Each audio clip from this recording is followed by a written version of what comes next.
Le statu quo.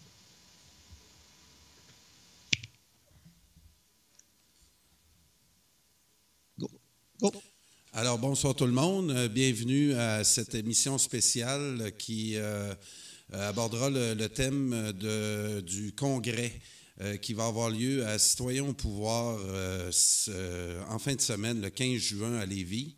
Alors, ce soir, nous aurons une émission très chargée. On va débuter avec une entrevue que j'ai eue avec Régis Ostini, l'ancien candidat de Citoyens au pouvoir dans Label, qui malheureusement ne participera pas au congrès de samedi. On lui a refusé l'accès et j'ai eu une entrevue avec lui cet après-midi et je vais vous passer cette entrevue-là en début d'émission. Par la suite, on va avoir Stéphane Hallinger, le président de la Fondation Équipe Québec, qui va venir nous jaser là, des derniers développements concernant la motion qui a été refusée par le gouvernement et de François Legault. Et donc, Stéphane Hallinger va venir nous jaser. Et par la suite, pour terminer le journal du soir, on va avoir Charles-Philippe Gervais et François Saint-Louis qui vont venir s'ajouter à la discussion. Alors, on a une émission très remplie ce soir. Alors, pour revenir à mon premier sujet, l'entrevue que j'ai réalisée cet après-midi avec M. Ostini, on va apprendre là, un peu ce que M. Ostini là, veut démontrer par sa remise en question du congrès en fin de semaine. On sait que Citoyens au pouvoir est un parti qui veut être transparent et défendre le pouvoir du peuple par le peuple. Alors, j'ai eu une bonne discussion cet après-midi avec M. Ostini et je vous laisse écouter l'entrevue et je vous reviens par la suite commenter avec vous autres. Je vais suivre le clavardage et je vais réagir par la suite. L'entrevue dure environ une quarantaine de minutes. Puis, par la suite, je vais commenter et suivra là, Stéphane Hallinger qui va venir nous parler d'Équipe Québec. Alors, sans plus tarder, Jean-Marc, je te laisse prendre les ondes, je ferme mon micro et on écoute M. Ostini. Alors, bonjour tout le monde. Bienvenue à cette émission spéciale du Journal du soir, du jeudi soir. On est le 8 mai 2019. Alors, j'ai avec moi comme invité M. Régis Ostini, qui dimanche dernier à Radio Infocité est venu nous parler un peu des dernières nouvelles concernant Citoyens au pouvoir. Régis Ostini est l'ancien candidat de l'équipe de Stéphane Blais aux dernières élections dans le comté de Label. Et j'ai avec moi en entrevue M. Ostini qui va nous donner les derniers développements concernant le congrès là, qui va avoir lieu après-demain, samedi à Lévis, pour Citoyens au pouvoir. Et entre autres, connaître les résultats d'une consultation qui a été menée par l'équipe de Stéphane Blais concernant l'adoption de statuts provisoires qui devait être absolument accepté de la part des membres pour obtenir cette fameuse carte qui donnait aussi le droit de voter pour un vote de confiance au chef de Citoyens au pouvoir. Alors, on a eu toutes sortes de nouvelles qui ont émané de ces démarches-là. Pour ceux qui ont suivi Citoyens au pouvoir, les partisans de Citoyens au pouvoir, on tient à faire une émission ce soir pour bien vous informer, pour essayer de comprendre les statuts qu'on va débattre samedi dans le congrès là, organisé par l'équipe de Stéphane Blais, à savoir si ces statuts provisoires-là remplissent les critères concernant la démocratie directe et le pouvoir du peuple par le peuple. Et Régis Ostini est quand même quelqu'un qui suit ce dossier-là depuis de longue date et on va débattre de ça aujourd'hui. Salut Régis, comment ça va? Ça va très bien, ça va très bien. Une longue journée de travail pour moi aujourd'hui, mais en forme, puis d'attaque. Donc, moi, dans mes écouteurs en ce moment, ton son a envie un petit peu de sauter. Je te demanderais peut-être de faire attention, d'essayer soit de te rapprocher un petit peu de ton haut-parleur pour s'assurer que l'entrevue qu'on va faire là, dans la prochaine demi-heure, les auditeurs puissent bien t'entendre. Si ça saute encore, là, je vais te le dire tout de suite, puis on va pouvoir rétablir la situation. Donc, Régis, pour faire récapituler ce qu'on a parlé dimanche.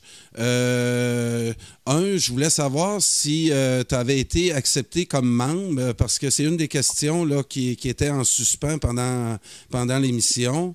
On sait que tu es un partisan de Citoyens au pouvoir. Tu es quelqu'un qui s'est affiché publiquement pour ce parti-là. Et dernièrement, les remises en question que tu as fait des fameux statuts provisoires semble t'avoir coûté ta présence samedi à Lévis. Alors, j'aimerais que tu expliques aux auditeurs là, si tu as eu des contacts avec ton chef et si on peut compter sur ta présence samedi. Il faut être membre pour aller là. Puis il y a seulement 100 places de disponibles. Donc, pour un groupe comme nous, c'est pas beaucoup de places pour aller voter, là. Habituellement, c'était fait par Internet. Et présentement, ce ne sera pas fait par Internet. Il faut aller au Congrès, qui est à Lévis, bien entendu. Donc, c'est pas tout le monde aussi qui a l'argent pour aller à Lévis là pour assister au Congrès. Moi, dans mon cas à moi, on m'a demandé d'être membre. Il fallait fournir une carte d'identité. J'ai fourni ma carte d'identité. Puis là, on m'a demandé de porter allégeance au statut provisoire. J'ai dit, je ne peux pas porter allégeance au statut provisoire. Là, je veux les changer. Vous êtes au courant que je veux les changer. Vous avez en votre possession les changements que je veux faire. Je les ai envoyés. Puis d'ailleurs, je n'ai pas eu de nouvelles en tant que telles. Donc, je peux pas. Je suis prêt à aller au Congrès. Je suis prêt à être membre. Je suis prêt à aller débattre des changements que je veux faire. Mais je veux pas faire allégeance au statut provisoire si je suis pas d'accord avec. Sans les avoir débattus. C'est bien ça, sans les avoir débattus. Puis je me suis aperçu que beaucoup des gens de Citoyens au pouvoir, les statuts, je ne suis pas sûr s'ils les ont lus puis qu'ils les comprennent. Il y a peut-être Marco, il y a peut-être Nancy qui les a vraiment lus. À ma connaissance, peut-être qu'il y a d'autres personnes, mais qui m'en ont parlé, c'est les deux seuls. Puis, je me souviens quand un peu, tu avais fait une entrevue avec Richard Mongeau, puis tu avais parlé du déficit démocratique qu'on avait. Par la suite, j'avais tout de suite appelé le chef, puis là, j'ai dit, oui, c'est vrai qu'on a un déficit démocratique, il faut changer ça. J'en ai discuté au moins pendant 2 heures de temps avec lui, puis il m'avait fait la promesse que nos statuts allaient devenir démocratiques. Quand en janvier, j'ai vu les nouveaux statuts, puis j'ai étudié ça, j'ai dit, hey, il y a ben trop de pouvoir aux dirigeants. Ils se nomment même les dirigeants puis le chef. Ils ont le droit de vie et de mort sur la plupart des gens. Ils choisissent les candidats en dernier recours. Ce n'est pas les associations, c'est vraiment eux qui choisissent les candidats en dernier recours. Moi, j'étais complètement contre ça. S'il y a quelqu'un qui ne fait pas leur affaire, ben, ils peuvent l'expulser assez facilement, illico presto. Moi, je ne suis pas tout à fait d'accord avec ça. J'ai même proposé que ce soit plutôt une instance qui ne soit pas l'exécutif qui fasse ça, qui soit des gens qui soient complètement neutres. Parce que quand tu tombes en conflit avec l'exécutif pour un point ou un autre, puis là, c'est l'exécutif qui tranche, bien là, t'es juge et parti. Donc, ça ne marche pas. Donc, j'ai fait un avis de changement là-dessus. Et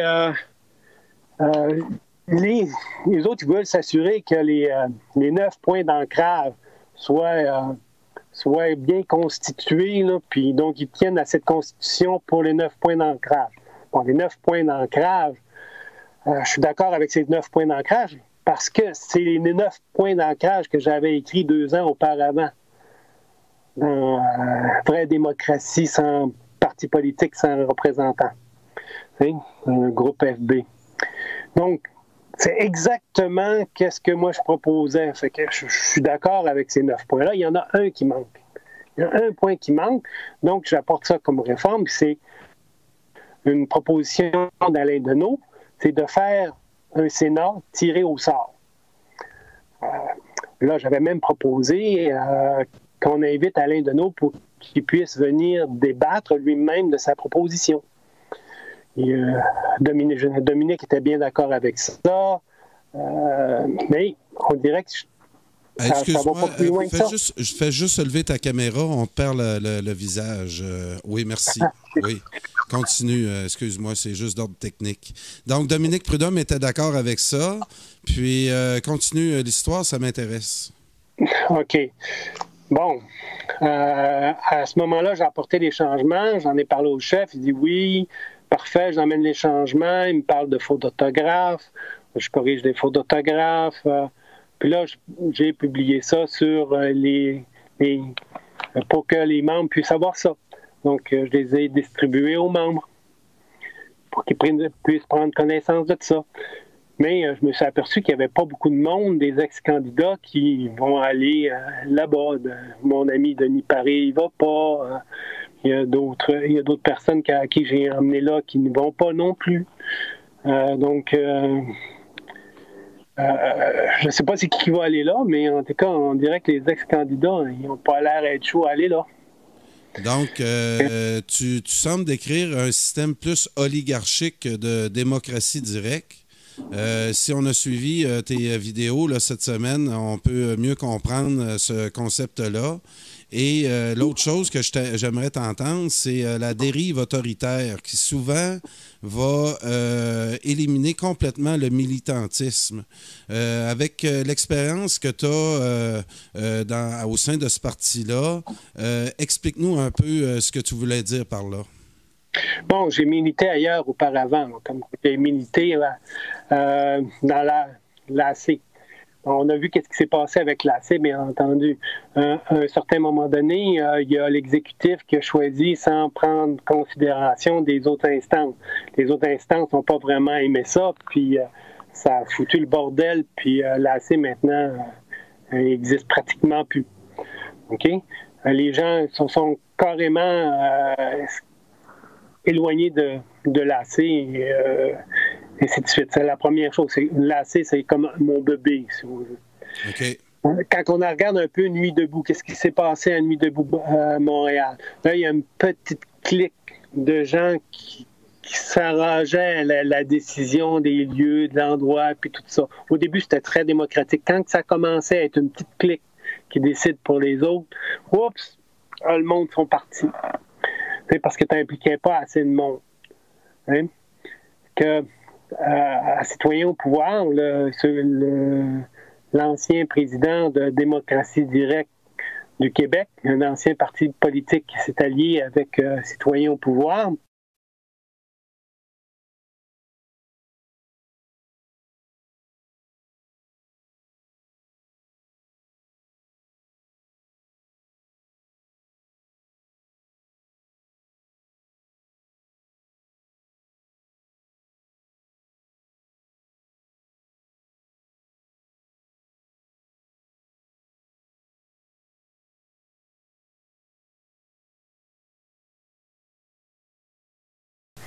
que je connais bien d'ailleurs, quand il s'est aperçu que les décisions n'étaient pas approuvées par l'ensemble des membres, ben, il est parti.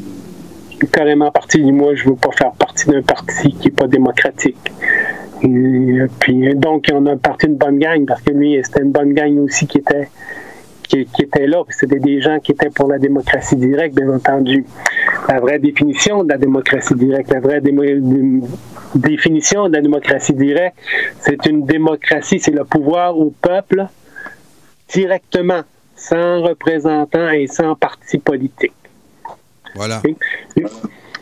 Fait que, on sait bien entendu que ce ne sera jamais vraiment selon la définition en tant que telle. Donc, il y a des compromis à faire. Donc, on est prêt à faire des compromis. Il y a les référendums d'initiative citoyenne, entre autres, c'est un outil démocratique. La démocratie participative, où est-ce que les gens qui veulent vraiment participer, qui débattent, puis qui vont s'informer, puis à un moment donné, qui décident, ben, c'est la base un peu de la démocratie, je dirais. Mais la base aussi de ce genre d'organisation-là, c'est sans chef. On a des porte-paroles, puis on a les dirigeants, c'est les dirigeants qui sont là, c'est pas des dirigeants, c'est des exécutants.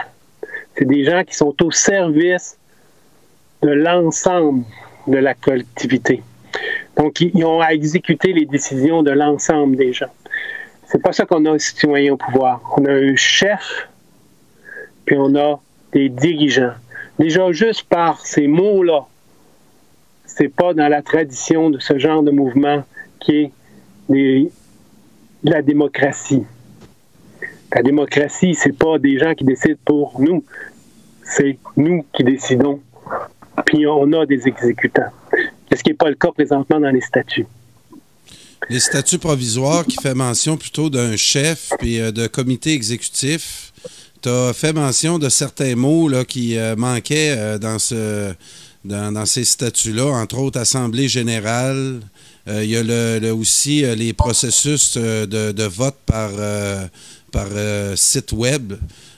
C'est tous des moyens maintenant qui peut être à notre disposition justement pour voir naître un parti qui voudrait installer des critères réellement démocratiques. Mais actuellement, ce qu'on rencontre là chez Citoyens Pouvoir, c'est plus une structure de type oligarchique. Et oligarchie, là, c'est synonyme d'une clique. Et on l'a senti depuis l'élection. Puis on va voir un peu comment ça va se passer samedi. On laisse la chance aux coureurs, mais en ce moment, il n'y a rien de très positif à espérer parce qu'on semble s'accrocher. Qu'est-ce qui, selon toi, Régis, amène des gens à réagir comme ça? D'essayer à un moment donné de protéger un pouvoir imaginaire qui n'existe pas, en fait. Il semble se satisfaire là, de 13 000 voix, 13 000 et quelques centaines de voix. Et je regardais le rapport sur leur page Facebook des résultats. Là, on beurre épais vraiment là, sur les résultats qu'on semble se donner. On semble se satisfaire d'une campagne qui, pour l'avoir vécu de l'intérieur, a pas nécessairement rassemblé, mais plutôt divisé. Et par la suite, on pensait qu'après l'élection, on allait voir un changement d'attitude. Et c'est tout le contraire qu'on s'aperçoit. Là, l'arrivée des statuts provisoires menés par un groupe qu'on se demande c'est qui a écrit ça. Dimanche, on était prêt à donner bénéfice du doute au chef qui semble s'être embarqué dans une démarche là, hautement antidémocratique. Et tu étais un de ceux là, qui a remis ça en question. Ben, quand on écoute un peu la vidéo qu'il a faite dernièrement, il dit les statuts vont pouvoir être changés aux 2/3 des membres. C'est pas facile, ça, à avoir. Donc, les statuts qui vont être là, si on veut les changer aux 2/3 des membres, c'est pas évident. Oui, comment... c'est tout un programme. Oui, c'est ça. Comment barrer des statuts provisoires? Je tiens à noter le mot provisoire. Des statuts écrits par un nombre très limité de personnes. Comment peut-on les mettre au test du 2/3? On s'octroie là un pourcentage encore plus élevé que le 50 plus 1. Et c'est là que parfois là, on se demande si ces gens-là comprennent le message qu'ils lancent par ce qu'ils produisent. Moi, c'est quelqu'un en politique qui m'avait dit, quand tu te lances en politique, c'est comme un poisson rouge d'un aquarium, tout le monde te regarde. Puis, si tu essaies de prendre le monde pour tu essaies de tordre la vérité, ça risque de te revenir dans le visage. Et c'est l'attitude aussi qu'on a souvent chez Citoyens au pouvoir, quand on remet en question, ou quand au moins, à tout le moins, on veut débattre. On sent ça comme une attaque et on cherche à traiter. Moi, on m'a traité un peu de malade mental. On a vite voulu m'accoler même l'image. Le chef a fait un direct qui remettait en question ma santé mentale à Radio Infocité. Et j'ai trouvé ça vraiment très, très spécial. Jusqu'à où on peut tomber là, pour des gens qui remettent en question ces démarches démocratiques.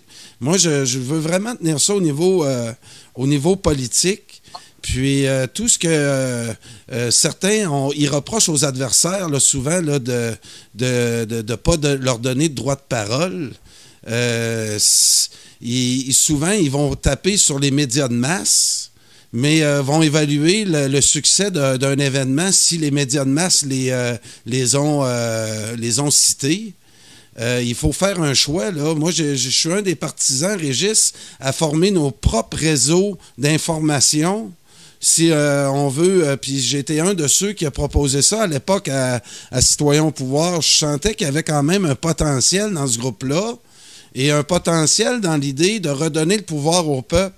Ça fait 30 ans qu'on nous fait croire qu'on est maître chez nous, puis que la Révolution tranquille nous a libérés du système colonial britannique. Et on se lève aujourd'hui en 2019, puis on s'aperçoit qu'on a rempiré à certains endroits, non. Je vois pas tout l'avenir du Québec noir, mais si on s'en occupe pas, il y en a d'autres qui le font. Regarde, on est à l'heure, à un moment donné, des gilets jaunes. Là. Quand on regarde un peu qu'est-ce qui se passe en France, c'est un mouvement qui est sans chef, puis sans exécutif. Mais qui ont une certaine forme d'organisation à l'intérieur. C'est des leaders. Puis ça fonctionne. Ça fonctionne. Donc, il y a une résistance qui est vraiment intéressante à ce niveau-là. Ça a changé la donne, à mon avis, à Citoyens au pouvoir, parce qu'il y a beaucoup d'ex-candidats de Citoyens au pouvoir qui sont embarqués à pieds joints dans ce mouvement. Donc, moi, je suis, d'ailleurs. Donc, qu'est-ce qu'on s'est aperçu? C'est que ces gens-là s'aperçoivent que Citoyens au pouvoir ne répond plus à leurs besoins. Donc, Citoyens au pouvoir doit changer sa structure pour répondre, si on veut, à ce changement significatif là, de structure même des mouvements démocratiques qu'on a présentement. Je t'ai complètement perdu, hein? Je t'entends plus. Excuse-moi, Régis. Tu as eu combien de votes dans la Belle aux dernières élections? À peu près 200. Et si on regarde le financement des partis, on sait, ils disent dans leur rapport, c'est pas nous qui le disons, là, ils ont au-dessus de 25 000 $ récurrents par année. Comme comptable, est-ce qu'on s'attache plus à ce qu'on a réussi à se ramasser comme butin pour essayer de se monter une organisation privée? Où on essaie, parce que les nouvelles règles en financement politique, ton travail, le travail de tous les candidats, donne un financement actuellement à Citoyens au pouvoir. Et on se demande qu'est-ce qui attacherait un chef qui a eu de tels résultats à vouloir tant garder le contrôle de ce parti-là et d'essayer de par toutes sortes de manœuvres. Il n'y a pas une journée, il n'y a pas une semaine qui, suite à l'élection, qui n'a pas mis un de ses membres de l'exécutif à la porte. Il y a Rachel Demers, il y a Manon Gamache qui se sont fait brasser. J'ai été témoin de ça. Et ça n'a rien à voir avec un chef qui est supposé d'être à l'écoute de son membership, de son groupe de militants. Et on a vu plutôt quelqu'un qui a divisé plutôt que de rassembler. Il a créé des troubles, il a fait le vide autour de lui. Regardez son exécutif, comment ça a changé depuis 6 mois et dans quel processus qu'on a pu changer les membres de l'exécutif. Et vous allez voir que les membres n'ont rien à voir à ça. Moi, j'étais un de ceux qui, au début, quand on rentrait là, qui voulait tout de suite avoir des membres puis des cartes de membres pour qu'on puisse avoir des gens qu'on puisse consulter pour prendre des décisions. Puis, on a retardé ça longtemps. C'est pas long à monter, une liste Excel de membres qui sont prêts à payer, puis tout le potentiel était là. Il s'agissait juste d'avoir la volonté de le faire. On a retardé là, quelques semaines avant le Congrès de mettre en place une structure de membres. Et là, on a en plus limité l'accès aux membres en les obligeant à accepter des statuts provisoires. Et ça, pour le néophyte en matière démocratique, il est facile à comprendre que c'est hautement antidémocratique et que de voir un Régis Ostini allumé là-dessus, ben, ça me rassure, Régis. Même si en fin de semaine, ils vont tous chanter la même chanson, on est habitué à ça dans les vieux partis, de voir des gens qui sont menés par une ligne et qui ne réfléchissent plus et j'espère de voir... il y a Marco Jeté qui s'est fait taper dessus. Il a réagi un peu comme tu fais actuellement et qui s'est fait rabrouer par certains citoyens au pouvoir. Tous ceux qui ont osé remettre en question le pouvoir du chef, y ont goûté. Et parlez-en au nom que je viens de nommer. Puis c'est dommage parce que cette dérive autoritaire que tu veux tant expliquer, qui est tant facile à comprendre si on se met le nez 2 minutes dans le dossier de citoyen au pouvoir, on voit que c'est entre les mains en ce moment d'un groupe qui se tient à s'accrocher à quelque chose de très imaginaire. Et ça nous laisse croire, sont-ils accrochés aux 25 000 $ qu'ils ont à toutes les années pour se payer du poulet frit Kentucky? Je ne sais pas. Moi, dans l'histoire de Manon Gamache puis Rachel, OK, ils ont pris une décision, à mon avis, qui était un peu hâtive, qui est une erreur de bonne foi. C'est une exclusion de quelqu'un qui était vraiment actif chez Citoyens au pouvoir, qui a outrepassé un peu son mandat pour essayer de dire OK, là, si votre choix n'est pas citoyen au pouvoir, ben puis vous n'avez pas de gens de citoyens au pouvoir dans votre circonscription, ben votez pas. Et qui a écrit ça au nom de citoyens au pouvoir. Puis, à mon avis, bon, c'était bénin, c'était pas très grave, mais ça a passé en conseil, puis ils ont décidé, si on veut, de faire quelque chose contre ça, mais Stéphane Blais n'était pas là quand ils ont pris la décision en tant que tel. Ils ont décidé de l'enlever de modérateur d'une de nos pages.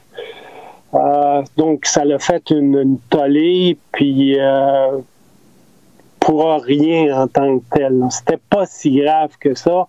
À mon avis, c'est une mauvaise décision de leur part, ça c'est certain. Mais ça valait pas C'était quelque chose qui aurait pu, à mon avis, ça se régler à l'intérieur de l'exécutif sans qu'on soit au courant, tout le monde, tous les candidats de tout ça. Hein? C'était pas grave. C'est pas quelque chose qui est grave. Hein? C'est pas une faute éthique. C'est pas, t'es pas parti avec la cagnotte. Là. Hein? C'est une erreur de débutant.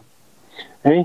Donc, quand j'ai vu que Rachel avait été exclue, puis Manon un peu aussi, c'est des gens qui avaient fait beaucoup, qui avaient donné beaucoup de leur temps pour le parti, un temps que moi, je ne pouvais pas donner, donc que j'ai apprécié, parce que ces deux personnes-là m'ont amplement aidé en tant que candidat. Donc, ça, à mon avis, la punition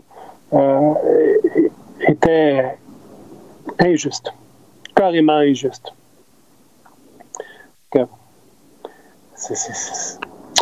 Il est trop vite un peu il a été trop vite un peu pour punir le monde. On essaie de rassembler les gens. Là. Puis il n'y a pas des gens, il n'y a pas personne qui a vraiment de l'expérience là-dedans. Là. Donc, qu'on fasse des erreurs, c'est pas grave. Là. On se pardonne, puis après ça, on continue. Oui, puis qu'ensuite, on ait plaisir publiquement ou dans des directs semi-privés entre candidats, d'avoir on a quand même organisé une consultation à l'interne des candidats pour exclure Manon et Rachel. Et ça semblait être primordial pour le retour du chef que si Rachel et Manon ne quittaient pas, que c'est lui qui quittait. On a assisté vraiment à un épisode là, de chantage et il n'y a rien qui pressait pour changer l'exécutif et on aurait pu attendre le prochain congrès pour régler ça entre membres, mais ça n'a pas été la voie adoptée par le chef. On a vu tout de suite par la suite arriver, suite au congédiement de ces deux personnes-là, l'arrivée des fameux statuts provisoires et la promesse de tenir un congrès qui, aujourd'hui, à 2 jours de l'événement, le processus de transparence qu'on aime tant répéter dans ce parti-là, de pouvoir du peuple par le peuple, c'est des concepts qui sont lourds en responsabilité. Et on voit là, que l'organisation de cet événement-là fait vraiment pas, ne donne vraiment pas l'exemple. Moi, qu'est-ce qui m'étonne un peu, c'est que Stéphane Marginal, il connaît vraiment ça, là, la démocratie. Là. Ça, c'est sûr et certain. Là. Il est à mon niveau à ce niveau. Il est à mon niveau au point de vue des principes démocratiques. Là. Je ne comprends pas qu'il puisse laisser faire ça. Je ne comprends pas. Je t'entends plus. On peut avoir des surprises samedi parce que moi aussi, personnellement, je connais plusieurs candidats qui avaient des bonnes intentions et qui, peut-être, comme plusieurs qui vont aller là, vont prendre connaissance des statuts dans les prochaines heures. Je sens, moi aussi, souvent beaucoup de gens là, qui sont derrière le chef, mais qui ont même pas lu les statuts et les ont embarqués là, dans une démarche. Sylvie Touga, qui est une femme que je respecte l'intelligence, comment peut-elle embarquer dans un tel processus le triage qu'on fait là, avant le congrès dans lequel tu as passé? Il y a des gens que j'apprenne que Denis Paré ne soit pas présent là, ça ne me surprend pas. Denis, aussi, on sait que c'est un monsieur qui a certains problèmes cardiaques, là, puis ça reste que Denis est là, plus il faut respecter ça, mais j'exigerai pas que Denis donne son point de vue. Je le connais, son point de vue.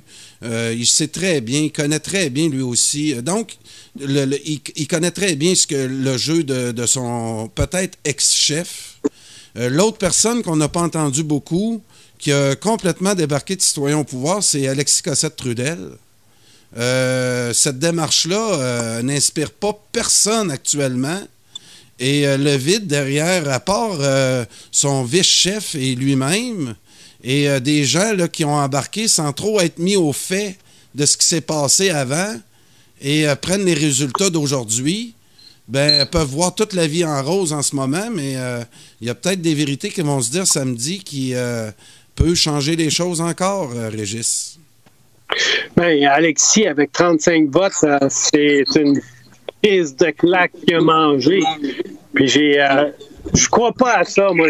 Il y a quelque chose qui marche pas là-dedans. Populaire comme qu'il est, puis il y a 35 votes, puis c'est surprenant, vraiment. Il doit y avoir peut-être 15 000 personnes qui le voient à chaque fois qu'il fait une vidéo, puis il y a 35 votes. Il y a quelque chose qui ne marche pas là-dedans. Là. Oui, mais je pense qu'on a réalisé aussi tu écouteras mon vidéo que j'ai fait où j'ai eu un accueil vraiment spécial du vice-chef le soir de l'élection au bar Henri Bourassa. Stéphane Dauphinet, j'ai fait une vidéo sur les prédictions avant d'avoir les résultats. J'étais à accueillir les candidats, puis au nom de Radio Infocité. Puis j'ai fait une petite vidéo là-dessus. Puis Stéphane Dauphinet s'attendait à finir deuxième dans son comté et peut-être même remporter son comté. Il avait fait un sondage qu'il avait payé lui-même sur les sites web pour faire un sondage, voir si dans son comté, Citoyens au pouvoir avait des chances. Et selon ces statistiques qui, je crois, ont disparu depuis ce temps-là, Stéphane Dauphinet se voyait gagnant là, le soir de l'élection, ou en tout cas à quelques votes de la victoire. Et on a comme été dans une bulle aussi dans Citoyens au pouvoir que les vues sur les réseaux sociaux t'assuraient des votes. Puis quand on connaît un peu l'organisation politique, c'est plus complexe que ça. Puis il faut avoir aussi une présence sur le sentier. Moi, j'avais exigé de la part du chef. L'autre chose dans le bilan là, qu'on nous donne, là, c'est le nombre d'heures que le chef a fait pendant la campagne électorale. Moi, j'ai le peu de temps que j'ai eu à m'occuper de sa campagne, puis là, on était à quelques semaines de la campagne. J'avais un chef qui était à temps partiel, là, puis ça, je trouvais que c'était particulier. Il me donnait la raison qu'il y avait des paiements à faire, puis que son bureau de comptable devait rouler. Mais quand tu prévois être chef d'un parti au niveau national comme ça, si j'avais accepté ces responsabilités-là, j'aurais peut-être planifié de m'en occuper à temps plein pendant au moins 2 mois. Parce qu'il y avait à peu près, quand je l'ai rencontré, il y avait à peu près 20 candidats. J'ai eu à travailler très fort pour essayer de lui trouver des candidats. Puis au fur et à mesure que je lui en trouvais, là, à un moment donné, j'ai été taxé de vouloir noyauter le parti. Donc, c'était difficile pour moi. Là, et c'est là aussi que j'ai vu l'attitude. J'ai approché là, des gros noms pour Stéphane. Puis, si on avait montré un peu plus de sérieux, moi, je m'étais impliqué là-dedans. Le pouvoir du peuple par le peuple, avec un chef du Parti québécois qui voulait nous remettre l'indépendance à une autre élection, ben moi, je magasinais. Puis j'ai eu Alexis Cossette-Trudel qui m'avait offert d'organiser sa campagne. Et suite à ça, j'ai connu le chef. Et là, je me suis aperçu que Citoyens au pouvoir, il n'y en avait aucune organisation. Qu'on était à 2-3 mois de l'élection et tout était à faire. Et je m'étais mis vite à la tâche. Et là, c'est là que j'ai vu le vide sidéral de l'organisation qui aspirait à avoir 125 candidats, qu'on a baissé le niveau à 50. Il est arrivé à 54, mais je peux vous dire que ça a été fait sur le coin de la table. Puis on peut, oui, se féliciter, c'était le nombre.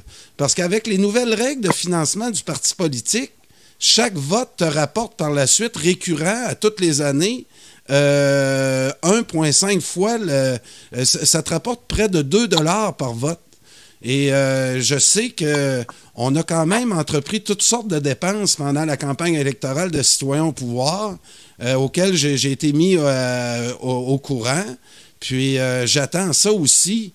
Parce que c'est pas vrai, malgré le peu d'importance que Citoyens au pouvoir peut représenter et ce que son chef peut représenter, je veux quand même faire le fond. Là. Je veux vraiment qu'on creuse un peu ce sujet-là, parce que c'est pas vrai qu'on va garder ce genre de slogan-là puis que j'argumenterai pas là-dessus, Régis.